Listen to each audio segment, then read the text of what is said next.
Welcome to this patient familiarization video for the Uniform Services Enteral Nutrition and Parenteral Nutrition Action Plans.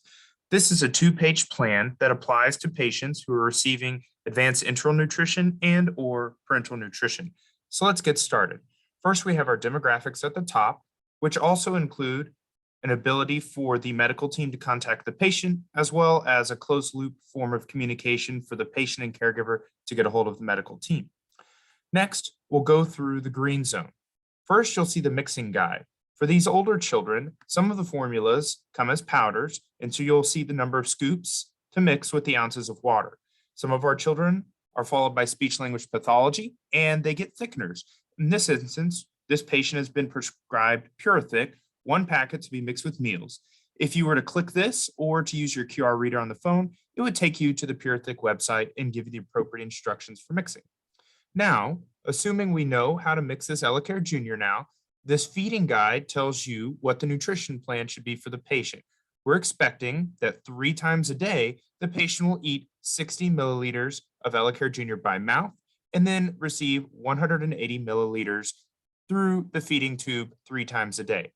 You can see that we have pictures that correspond to these instructions.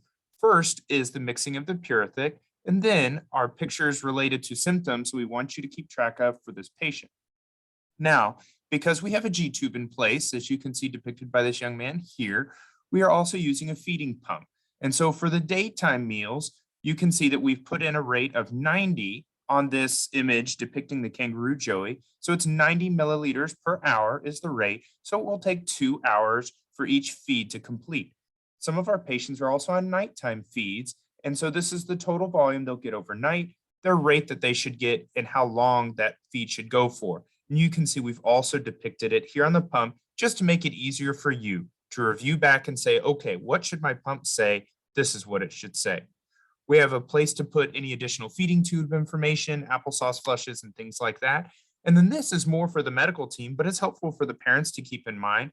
Again, we're giving purees and we're expecting there to be some thickener with the orals, and so perhaps 100 additional calories per day. And that gets into the remainder of the equations for this child. There are some scheduled medicines that you can see, probiotics and so forth. And this is just helping you to keep track of what we should be doing every day. Now, we have slightly different shades of green so that you can see the difference between the nutrition and the medicines. And then, as always, there's a yellow and a red zone with some if-then statements that particularly revolve around worsening symptoms.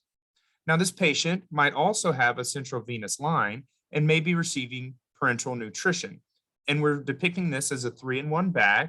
And so maybe we're only doing this Mondays, Wednesdays, and Fridays. And this is the rate that it should say on the pump is 40.